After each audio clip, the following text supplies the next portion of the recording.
તો પાટણના રાધનપુરમાં પણ 2 દિવસીય માટે રવિ કૃષિ મહોત્સવનો પ્રારંભ થયો। રાધનપુર તાલુકાના તમામ ખેડૂતોને યોજનાલક્ષી માહિતી મળી રહે તે માટે રવિ કૃષિ મહોત્સવનું આયોજન કરાયું। ખેડૂતોને રવિ સિઝનમાં રવિ પાકો વિશે આધુનિક કૃષિ તાંત્રિકતા અંગે માર્ગદર્શન તેમજ ખેડૂતલક્ષી વિવિધ સહાય યોજનાઓ અંગેની સમજ આપવામાં આવી। આ કાર્યક્રમમાં અનેક અધિકારીઓ, તાલુકા પંચાયતના સદસ્યો સહિત મોટી સંખ્યામાં ખેડૂતો ઉપસ્થિત રહ્યા હતા।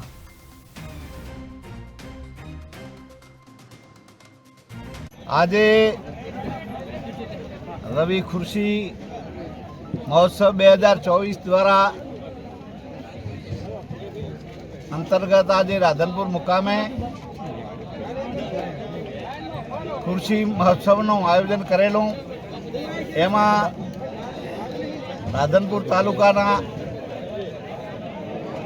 ખેડૂતો દ્વારા અને જે ખેતીવાડી અધિકારીઓ દ્વારા જે મોદી સાહેબે 2005થી કૃષિ મહોત્સવ શરૂ કર્યો, આજે 2017માં એ ખૂબ જ સફળતાપૂર્વક જે ખેડૂતોને સરકાર દ્વારા જેને સહાય ચૂકવે છે એની સહાય પણ આપી। સરકાર દ્વારા 2 દિવસીય રવિ કૃષિ મહોત્સવનું રાપરિયા હનુમાન ખાતે રાધનપુર આયોજન કરવામાં આવ્યું હતું, જેની અંદર આપણા વિસ્તારના ધારાસભ્યશ્રી તેમજ વિવિધ આગેવાનો અને પ્રાંત અધિકારી સાહેબ તેમજ તાલુકા વિકાસ અધિકારી સાહેબ ઉપસ્થિત રહ્યા હતા અને ખેડૂતો પણ બહોળી માત્રાની અંદર આ કાર્યક્રમની અંદર ઉત્સાહભેર ભાગ લીધો હતો।